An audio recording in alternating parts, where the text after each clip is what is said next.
If you're a gym owner that wants to 3x your gym in 2025, today I am going to go through the most asked question that I get from our clients and every gym owner that we talk to. And what we're gonna do is we're gonna walk through how you can focus on your time and set up your perfect day schedule so that you can get more done this year, get more members, more leads, more sales, keep them longer, and have a better business by the end of 2025. My name is Cale Owen. I'm the CEO of Gym Launch, Prestige Labs, and GymOwners.com. And what we do is we help gym owners just like you get more money, more members, more profit, more freedom. All right, so let's dive in. We are gonna talk about how to 3x your gym in 2025. And if you follow this structure, I guarantee if you focus on this every single day, you will increase your gym in 2025 and beat your numbers in 2024. Now, here's how I think about spending our time. And this is a very simple way that you can do this. A lot of times as a gym owner, we're doing everything. We're cleaning the toilets, we're mopping the floors, we are taking care of if something goes wrong, we are doing sales, we're trying to post content, we're going out in the community, we're trying to meet people,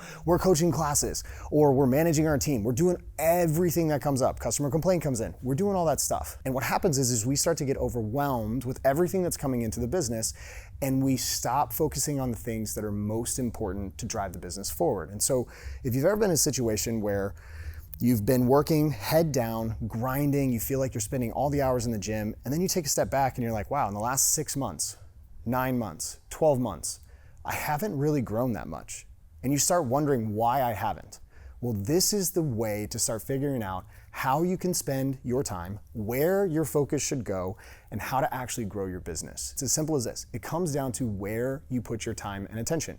And many times when I talk to gym owners, they want to talk about, well, I need more leads, I need all this stuff. Well, it starts here because we have to focus on the things that matter.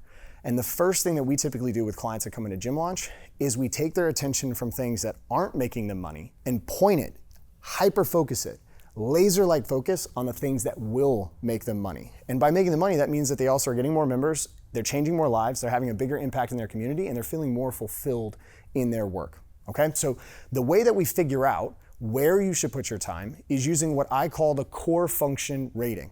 Now, we've been using this in Gym Launch for a really long time, and I'm gonna give you a quick overview of what it is, and then we're gonna dive into and do basically an example rating so that we can then build out your perfect day, all right? So the core function rating is basically a layout of all the core functions inside of a business.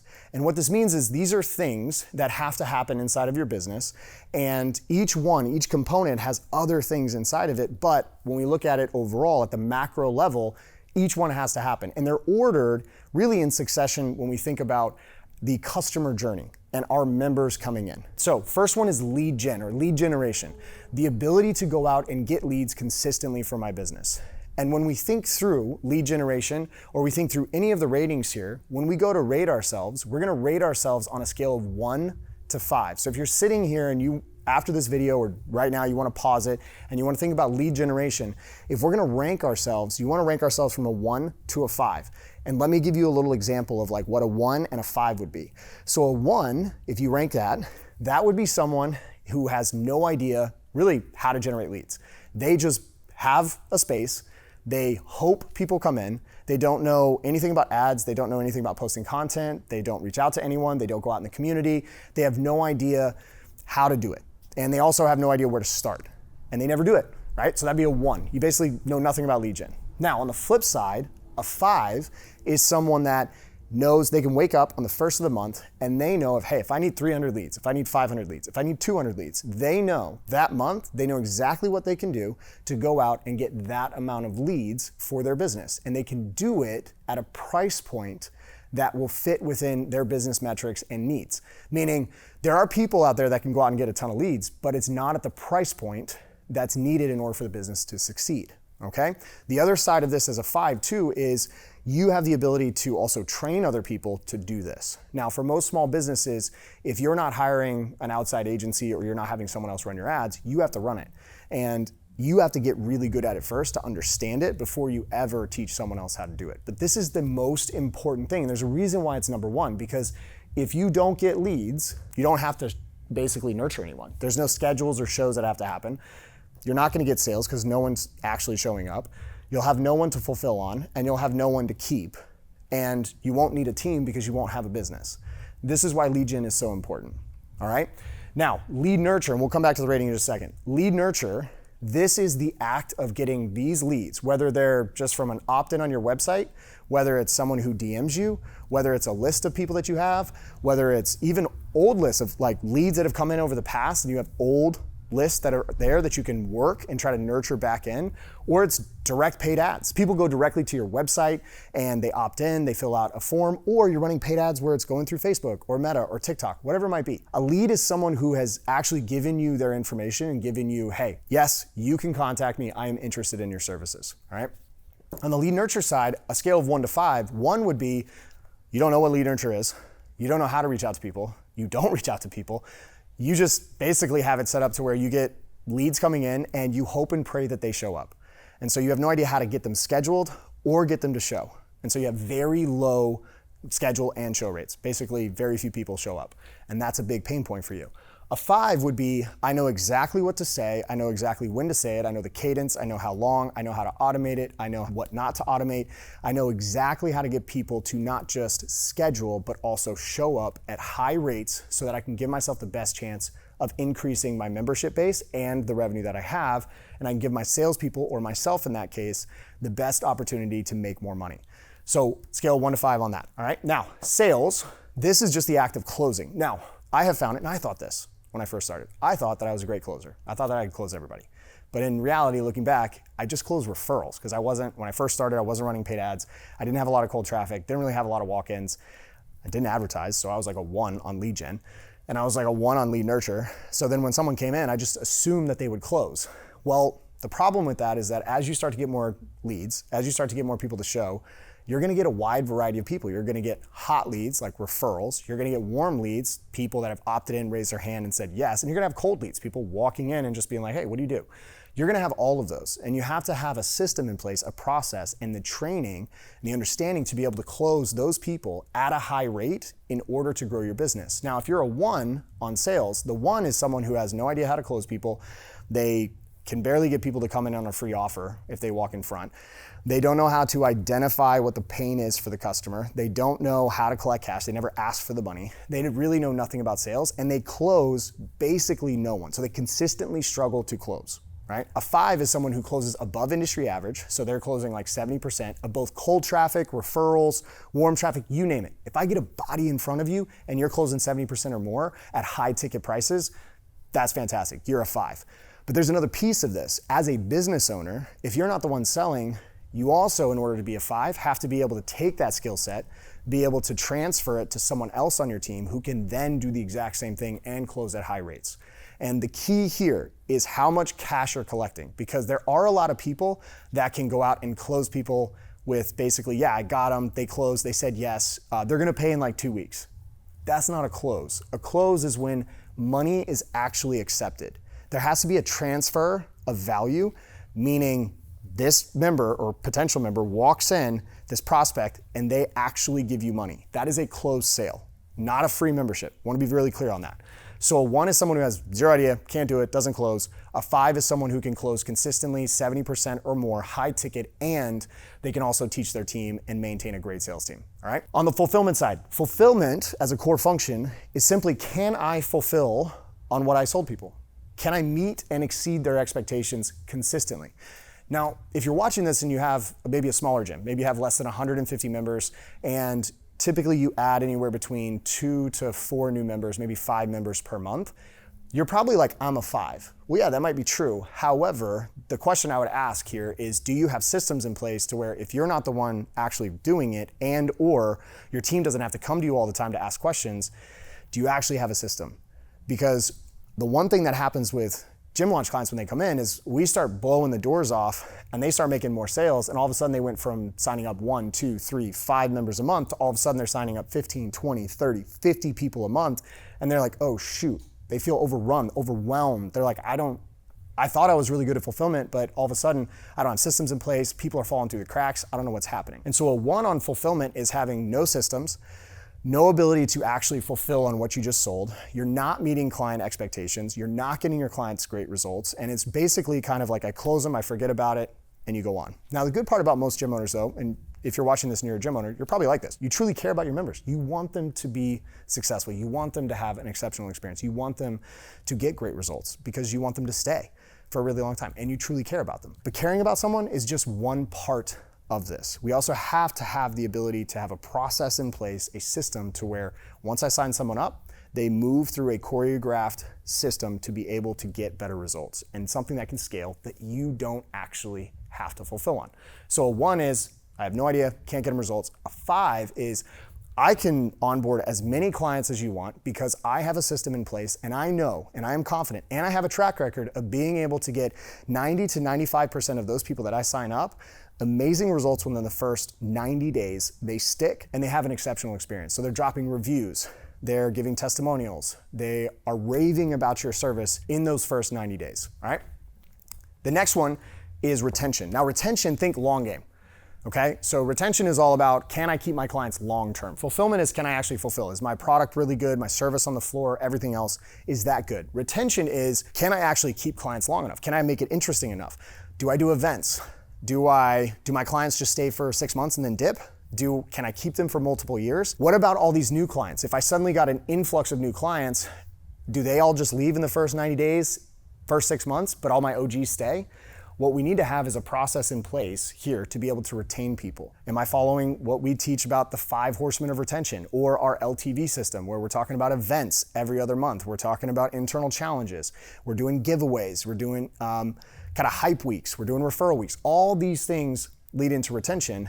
And the way to measure this, number one, first is your churn. If you're a large group training facility and your churn, whether you're kickboxing, CrossFit, strength and conditioning, whatever it might be, if you train anywhere between 12 to 16 people or more in a session on average, and your churn is over 10%, you're like a 1 or a 2. You're not gonna be able to sustain. Now, if you are that type of gym doing that level of volume and you are below 5%, then you are exceptional. That's a 5. Now, the key here to make you actually a 5 is, do you have a team that's able to do that? Because if it's all on you as a gym owner, you have a really tiresome, really cumbersome job. And while you might be making money, at the end of the day, that's not scalable. And so 1, you have no retention, people churn out, you don't have a system, no one else can replicate it. A 5 is, you have a system in place, you don't have to do it, it's repeatable, and people love you and they stay. The last one is teams, all right? So your team. Do you have the right team in place? Do you have the right butts in the right seats at the right time in your business to be able to scale and grow? This is one of the hardest parts for gyms as they begin to scale, just simply due to the economics of a gym.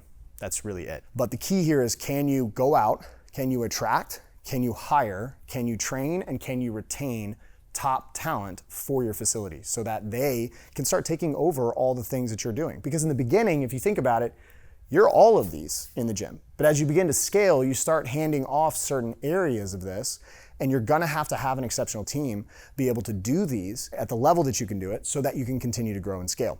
Otherwise, you're just gonna be trapped in this, and it's gonna feel like you're on a hamster wheel every single month. You're just doing the same thing over and over again, and you may grow, you may not, but you're basically chained to your gym. You can't go on vacations, you can't spend time with the family as much as you'd like, you can't do one-off stuff, and if you walk away from the gym for 2 weeks, the gym essentially just kind of shuts down and doesn't grow because you don't have someone to sell, you don't have someone to nurture, you don't have anyone watching your lead gen. The fulfillment relies on you, onboarding, everything else. Retention, you're the one that's in there making sure people are having an amazing experience, and then no one's really watching the team. So the team is really, really important. On a 1 to 5 scale, a 1 is it's just you don't have a team, and or you have high turnover on your team.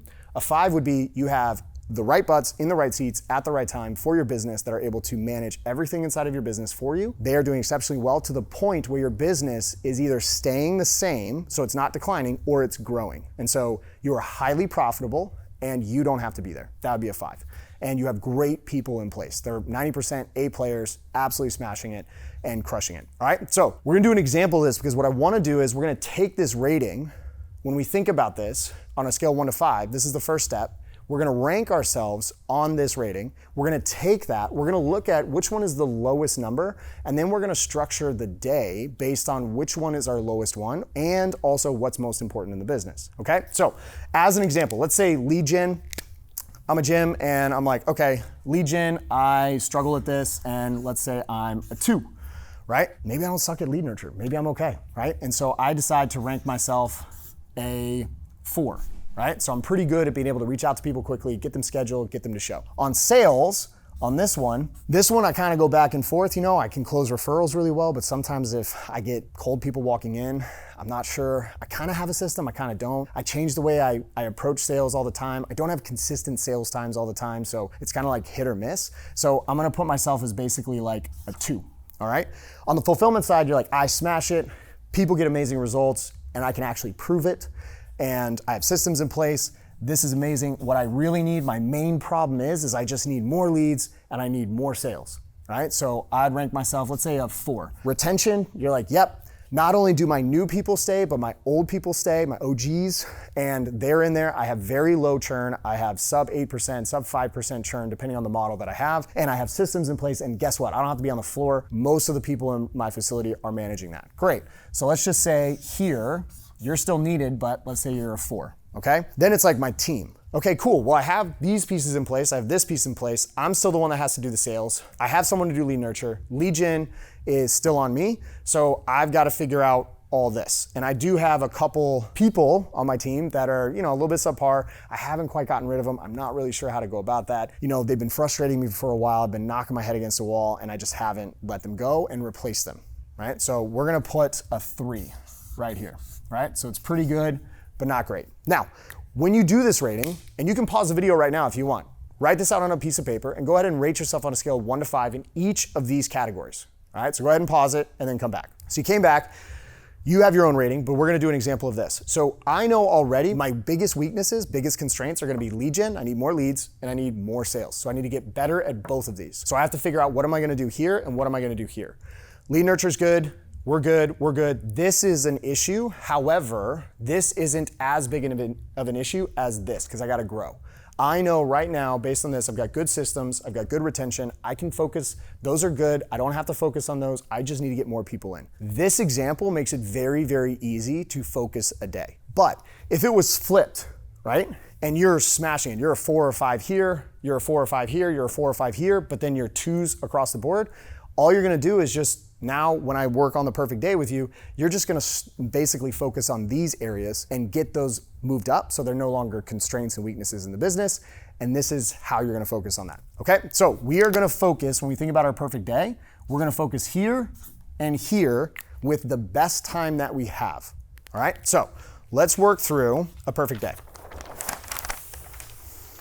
Now, I don't know about you, but when I was a gym owner, I got basically pulled in a million different directions. And I noticed that I started spending a bunch of busy time here and there. And then I would try to set time aside to work on important things. And I would only block off like 30 minutes, 45 minutes, maybe an hour. And I'd be like, okay, I can get all this stuff done. And then an hour would go by, I had a text from a client, I had an email that popped up, I had notifications on, I had all this stuff. Suddenly someone walked into my office. And next thing you know, I got nothing done. And this would go on for weeks and weeks and weeks. And then I would be surprised as to why is the business not moving forward? Well, it's because I didn't protect my time. And I didn't focus during the time that I'd set aside, that I'd blocked on my calendar. I didn't focus enough during that time to get something actually moving forward. So what we need to do, if there is a constraint in the business, the most important thing that you can do as a gym owner is to actually block your calendar. And if you have to work from home, work from home. No matter what, you have to create a space where you can focus. That is the most important part. I still have to do this today. Just recently, we were going through some stuff within the business and we were making some changes and I started what I called the 5 a.m. club. And so we had a core group of people, we put them together, we got up at 5 a.m., worked 5 to 7 every morning for basically 6 straight weeks and implemented a brand new system inside of the business. Because during the day, everything's busy, everyone's distracted, stuff is happening, we had to set time aside. So whatever that time is for you, you always want to remember that the most important thing that you have to focus on in the business must be the first thing that you focus on during the day. So let's just say in the morning, right? And let's say you wake up at 5 a.m. If lead gen is the number one thing that I want to do, then I need to make sure that I am doing lead gen activities first thing in the morning. That could be everything from, if I'm running my own ads, it's optimizing them, checking them. I want to make sure I'm doing content. So if I need to space out and schedule my content, I want to make sure that's set. If I know that I'm going to have a shoot later in the week and I know I'm going to have to do it when the gym's busy, I'm going to plan that out so I can optimize my time when I have to do it. If I need to write copy, I'm going to write copy. If I need to post in Facebook groups, I'm going to do that. If I have to post on LinkedIn, if I need to shoot YouTube content, whatever it is that is a lead generation activity, I'm gonna start my day here and I am going to block off anywhere between a minimum of 3 hours to 4 hours to do this. And you might be looking at me, you're like, you're crazy, Cale, I don't have that time. Well, if your business isn't growing and you're not where you wanna be, and you're spending a bunch of time running around, then all that time that you're doing is spent on all the wrong things, which means we are doing the wrong stuff, which means we have to change something in order for this to change. And this is very uncomfortable, I understand. However, in order for us to be successful, being uncomfortable and stepping outside of our comfort zone is a necessity. And so you're gonna be blocking anywhere between, like I said, 3 to 4 hours. So let's just say you do 3 hours, 5 a.m. to 8 a.m. And this is just an example. Maybe it's 4 to 7. Maybe it's 6 to 9. Whatever it is, this is what has to happen. Now, for those of you that are like, well, Cale, I have to coach a class at 5 a.m. Okay, well, do you have a class at 6? No, great, 5 a.m., shut the door, lock it, 6 to 9. Just has to happen. You need a big block of time if you're gonna create, and you have to focus. Now, for some of you in this time, it might also include learning, because maybe you're like, I don't use an outside agency, I need to start running traffic. Well, then you should block off an hour or 30 minutes every single day during this time to learn how to run traffic. But here's the key. Don't just spend all this time learning. You should learn and actually do it. Learn, do, learn, do, learn, do, because it's the best way to actually learn. Because if you sit back and you spend a month just consuming everything, number one, you're gonna be pretty good at it, but the best way to learn is I'm gonna learn and I'm gonna start actually applying what I learned so I can learn faster. So it just speeds up the process. So let's say it's 5 to 8, right? So you're doing lead gen activities. Again, you're shooting ads, you're optimizing your ads, you're planning your next shoot, you're writing copy, you're making images, you're dropping posts in Facebook groups, you're scheduling out your posts. Whatever those lead gen activities are, you're spending the first 3 hours of your day doing that. Then, the next 3 hours, if you can do this, you next need to do the next most important thing. And so that could be 8 a.m. to, really if you're doing sales in this case, so I'll just do sales, you really actually only need for sales 1 hour. And this is what's beautiful about it. So you could get your core things done in the first 4 hours of your day.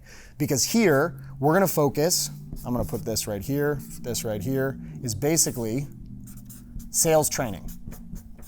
And what do I mean by like sales training? Well, sales training is gonna be broken up into a couple things. One, you need to actually be reading a script out loud. If you have a script, you need to be reading it out loud. If you don't, you should start learning how to put together a script. If you're interested in that, here at Gym Launch, this is literally what we do. We give our clients word-for-word scripts, objection overcomes, all the training, including daily training, objection overcome training inside of our community.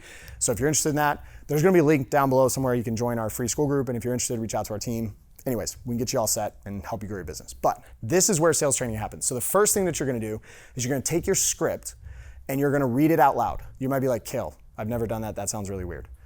Yeah, it is really weird. But if you don't listen to it and if you don't say it out loud and you don't work on the pace, the tonality, and actually do the script, how are you ever gonna take that and be able to apply it? An example of this that really helps is when we've had GymCon in the past, which is a massive event that we hold.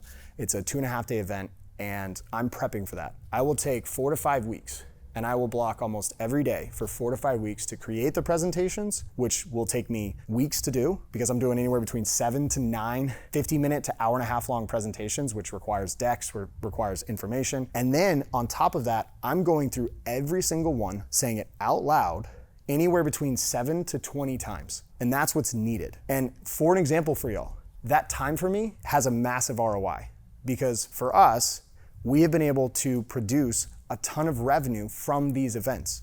And so it is by far one of the most important things you can do. So you're gonna spend 30 minutes of your time reading your script out loud. The next 30 minutes that you're gonna do, you're gonna kind of break it up. You can listen to a game tape, like a recording of your sales. That means that you have to record your sales. You can use Zoom, you can use Recorder if you have cameras. Just obviously let your prospects know, like these are recorded for quality assurance purposes, all that stuff. You can listen to a game tape review, or you can do it every other day, and or 1 or 2 objection overcomes every day. So you're gonna take 15 minutes to watch a game tape, and then 15 minutes to out loud say an objection overcome. And you're gonna work your objection overcomes. And the best way to focus that time is if you're constantly getting the same one, not only should you work on that in your sales training so you can preemptively overcome that objection, but you can also train it right here. So you're saying it out loud every single day. I guarantee you, if you do this 4 hours per day, you get off the floor, you don't watch Netflix, you lock the door, you go into just, as the kids call it, monk mode, and you just focus every single day on this in 2025, you will more than 3x your gym. Most likely you will 5x or 10x your gym. if you just do this. Because what'll happen is you'll quickly level up your skills because of just volume. The next thing that will happen is as you grow, you start to see the results of this, then you'll bring people in to help you with this, and then you have to teach them. And within a year, you're out of this and you're just monitoring this. But if you do that right here, and you set your day up for success by doing the most important thing right here, at the earliest time, when you are the clearest, when you are the best, this right here will set you up for massive success so that you can 3x your gym. And then everything else after that, I don't really care. Because most likely if you're training sales, you're doing sales in the evening. So you should have sales appointments every single evening because you're driving leads in and you're training sales. So you're closing people every single evening or afternoon, right?